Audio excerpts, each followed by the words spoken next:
बिस्मिल्लाहिर्रहमानिर्रहीम, अस्सलाम वालेकुम। Welcome to our channel physics with Tanveer. आज हम स्टूडेंट्स जो डिस्कस करेंगे वो है बहुत ही इम्पोर्टेंट टॉपिक इलेक्ट्रिक फ्लक्स। अब हम देखते हैं कि इलेक्ट्रिक फ्लक्स क्या है और ये किस तरह इसकी इतनी इम्पोर्टेंस है। हमने लास्ट 2 लेक्चर्स के अंदर इलेक्ट्रिक फील्ड लाइंस और इलेक्ट्रिक फील्ड इंटेंसिटी को डिस्कस किया था। वहाँ हमने ये देखा था कि किस तरह एक चार्ज से दूसरे चार्ज के ऊपर इलेक्ट्रिक फोर्स जो है वो एक्सर्ट होती है, किस तरह फोर्स एक चार्ज दूसरे की फोर्स को फील करता है, किस तरह फोर्स जो है ट्रांसमिट होती है। ठीक है, that is with the help of electric field lines. और इलेक्ट्रिक फील्ड लाइन से ही रिलेटेड ये हम यहाँ पर आज जो कॉन्सेप्ट है इलेक्ट्रिक फ्लक्स का वो डिस्कस करेंगे। तो आइए स्टूडेंट्स, आज का जो लेक्चर है इलेक्ट्रिक फ्लक्स वो हम स्टार्ट करते हैं।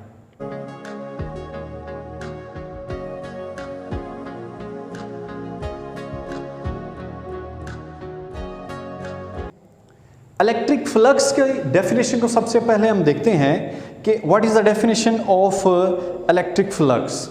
डेफिनेशन के अंदर अगर हम देखें तो ये actually the number of electric field lines, जैसे मैंने आपको पहले कहा कि इलेक्ट्रिक फील्ड लाइंस जो हैं उसको हम यहाँ पर डिस्कस करेंगे।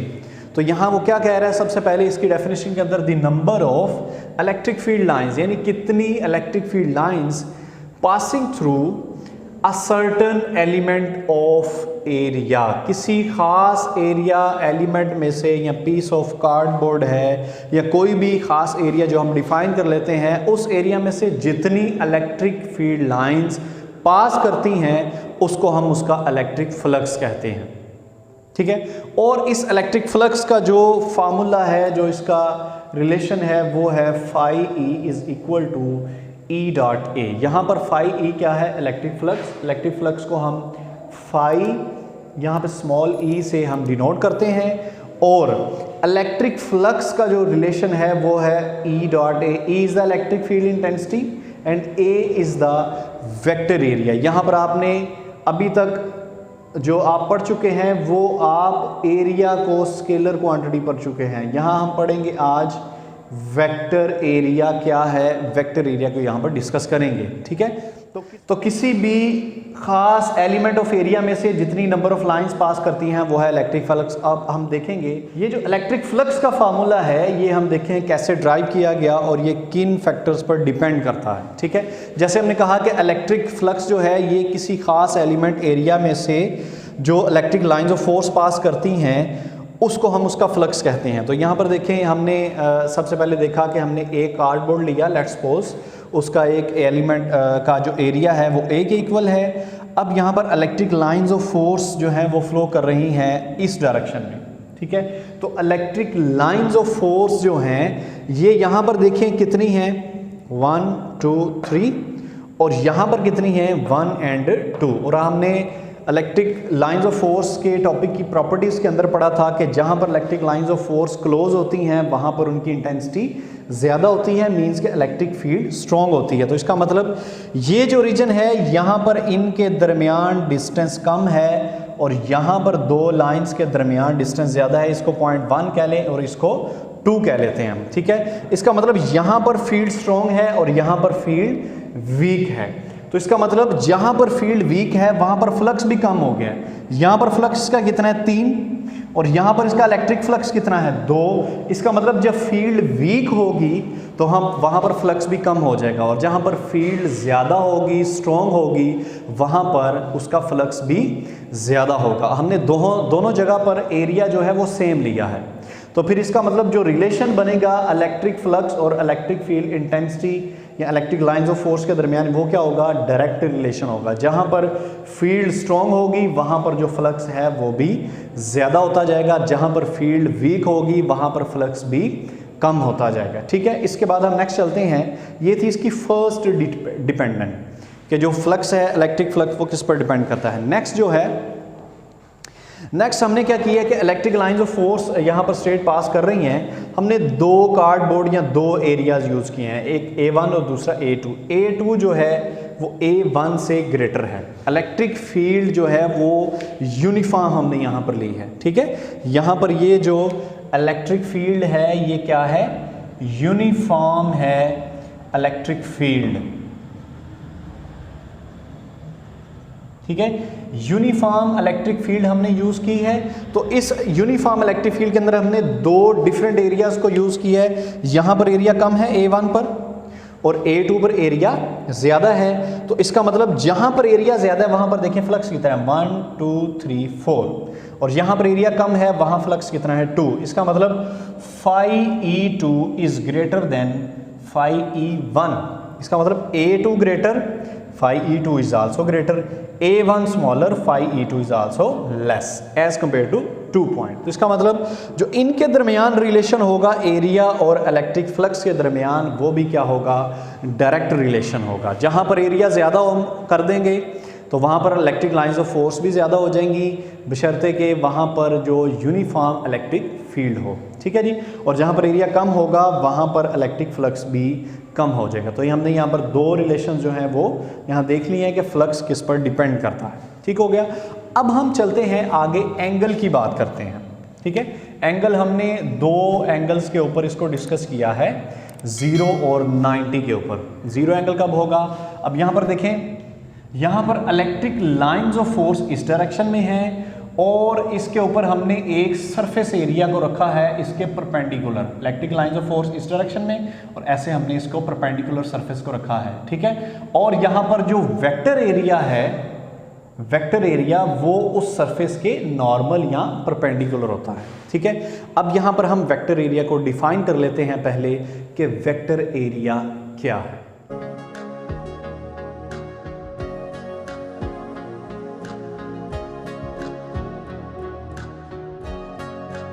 जी स्टूडेंट्स, जो वेक्टर एरिया है वो हमने यहां पर डिफाइन किया है, the vector area of any surface the physical quantity whose magnitude, इसकी जो मैग्नीट्यूड है वो उसके एरिया के इक्वल है, equal to area of the surface and its direction. क्योंकि वेक्टर के लिए दो चीजें रिक्वायर्ड है, first one magnitude and second one its direction. तो direction is along the normal of the surface, जो सरफेस है उसके नॉर्मल। लेट्स सपोज ये एक सरफेस है, इसका वेक्टर एरिया हम किसी भी डायरेक्शन में ले सकते हैं, दोनों नॉर्मल डायरेक्शन में। इस तरफ वेक्टर एरिया इसके नॉर्मल इस तरफ आएगा और यहाँ पर लेना चाहें तो वेक्टर एरिया इसके नॉर्मल इस डायरेक्शन में आएगा, ठीक है। इसी तरह अगर हम इस बोर्ड का वेक्टर एरिया लेना चाहें तो वो इसके नॉर्मल इसके परपेंडिकुलर आएगा बाहर की तरफ, और इसके इनवर्ड भी दूसरी डायरेक्शन में भी हम ले सकते हैं, लेकिन क्या होना चाहिए, नॉर्मल यानी कि परपेंडिकुलर होना चाहिए। तो वेक्टर एरिया की समझ आ गई। ये वेक्टर एरिया जो है इसकी मैग्नीट्यूड तो वही होती है जो उस सरफेस की मैग्नीट्यूड हम फाइंड करेंगे, और जो इसकी डायरेक्शन है वो हम उस सरफेस के नॉर्मल या उसके परपेंडिकुलर लेते हैं, ठीक है। अब यहाँ पर हम देखते हैं कि हमने जो सरफेस एरिया रखा वो हमने इलेक्ट्रिक लाइंस के परपेंडिकुलर रखा, लेकिन इसका वेक्टर एरिया इस डायरेक्शन में आएगा, इसके परपेंडिकुलर। तो वेक्टर एरिया यहाँ पर इलेक्ट्रिक फील्ड की डायरेक्शन में है, तो दोनों की डायरेक्शन सेम। तो इन दोनों को हम कह सकते हैं कि ये जो इलेक्ट्रिक फील्ड इंटेंसिटी या जो वेक्टर एरिया है ये एक दूसरे के क्या है, पैरेलल। तो इनके दरमियान एंगल क्या आएगा, 0।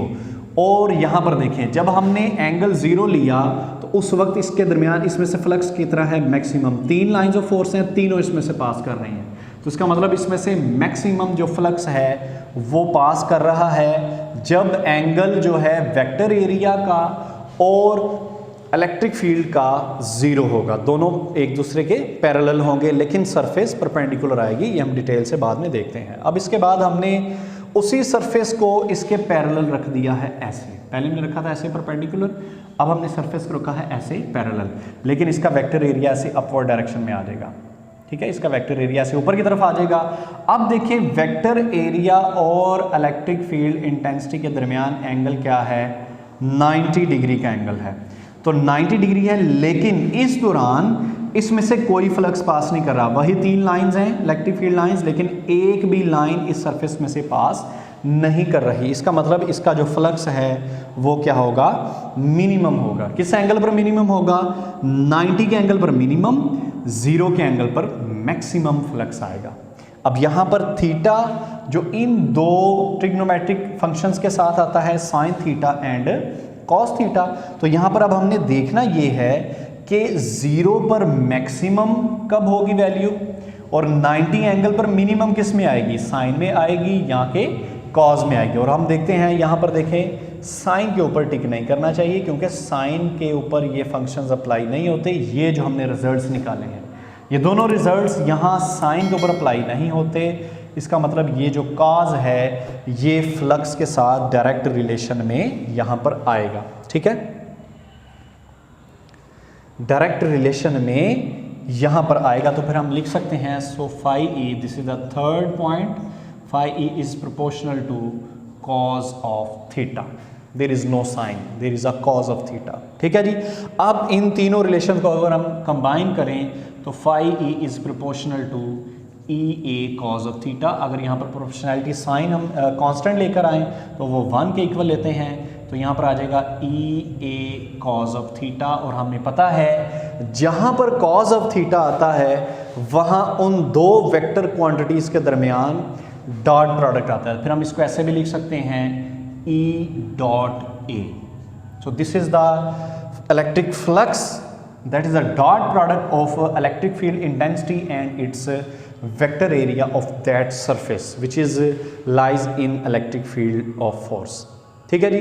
तो इसका मतलब यहाँ पर फिर हम इसको ऐसे भी डिफाइन कर सकते हैं जैसे हमने पहले यहाँ पर डिफाइन किया है, the number of electric field lines. यहाँ पर हम डिफाइन ऐसे करेंगे, the dot product of electric field intensity and it's vector and the vector area which is used in the field lines, ठीक हो गया। अब इसके बाद यहाँ पर हम देख लेते हैं कि फ्लक्स मिनिमम कब होगा और मैक्सिमम कब होगा। ये हम जैसे हमने पीछे यहाँ पर देखा कि जब एंगल होगा 0 उस वक्त फ्लक्स मैक्सिमम होगा, लेकिन हमने देखना यह है कि सरफेस की पोजीशन क्या आएगी। जब भी एंगल 0 डिग्री लेंगे तो उस वक्त जो फ्लक्स है वो आएगा मैक्सिमम, ठीक है, फ्लक्स मैक्सिमम, लेकिन वहाँ पर जो सरफेस है उसने उसके परपेंडिकुलर आना है। ये चीज़ आपने ज़हन में रखनी है क्योंकि मोस्टली परपेंडिकुलर जब भी हम यूज़ करते हैं वहाँ हम 90 एंगल यूज़ करते हैं और जब हम पैरेलल की बात करते हैं तो वहाँ पर हम 0 यूज़ करते हैं। लेकिन यहाँ पर जो एंगल है वो सरफेस के साथ नहीं है, ठीक है। जो एंगल है वो इलेक्ट्रिक फील्ड इंटेंसिटी और वेक्टर एरिया के साथ है, सरफेस के साथ नहीं है बल्कि किसके साथ है, वेक्टर एरिया के साथ। और वेक्टर एरिया उस सरफेस के परपेंडिकुलर होता है हमेशा, ठीक है। यहाँ पर मिनिमम फ्लक्स कब होगा, मिनिमम तब होगा जब सरफेस जो है उसको हम इलेक्ट्रिक फील्ड इंटेंसिटी के पैरेलल रखेंगे, लेकिन वहाँ पर इलेक्ट्रिक फील्ड इंटेंसिटी और वेक्टर एरिया के दरमियान जो एंगल आएगा वो 90 डिग्री आएगा, जिसकी वजह से cos 90 0 होता है, तो फ्लक्स हमारे पास क्या आ जाएगा, 0। तो जब मैक्सिमम फ्लक्स आएगा उस वक्त यहाँ पर आएगा जी E A into phi E is equal to E A, this is the maximum flux. और जब मिनिमम फ्लक्स आएगा और वो 0 के इक्वल आएगा, ठीक है। तो ये था मैक्सिमम और मिनिमम फ्लक्स कब होगा। तो फिर मैं बता रहा हूँ कि सरफेस के साथ एंगल नहीं हम ले रहे, हम इलेक्ट्रिक फील्ड इंटेंसिटी और वेक्टर एरिया के साथ एंगल यूज़ कर रहे हैं, ठीक है जी स्टूडेंट्स। और यहाँ पर अब हम इस इलेक्ट्रिक फ्लक्स के जो यूनिट हैं वो हम फाइंड आउट कर लेते हैं कि इलेक्ट्रिक फ्लक्स के यूनिट क्या होंगे। तो इस फ्लक्स के यूनिट के लिए यहाँ पर देखें हम ये फार्मूला लिखते हैं, phi E is equal to E into A for the maximum. जो रिलेशन है उससे हमने इसका फार्मूला लिख लिया। अब देखें यहाँ पर,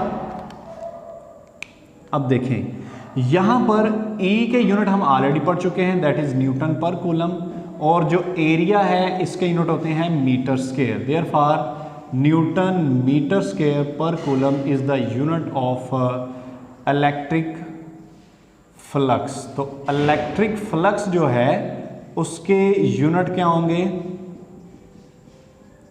इलेक्ट्रिक फ्लक्स के यूनिट क्या होंगे, Newton metre square per coulomb square. और ये एमसीक्यूज में भी पूछे जा सकते हैं कि इलेक्ट्रिक फ्लक्स के यूनिट क्या है, Newton metre square per coulomb square, ठीक है स्टूडेंट्स। ये था हमारा आज का लेक्चर। इस लेक्चर से रिलेटेड कोई बात आपने पूछनी हो, आपको समझ ना आई हो, आप पूछ सकते हैं। Thank you so much. अल्लाह हाफिज़। Goodbye.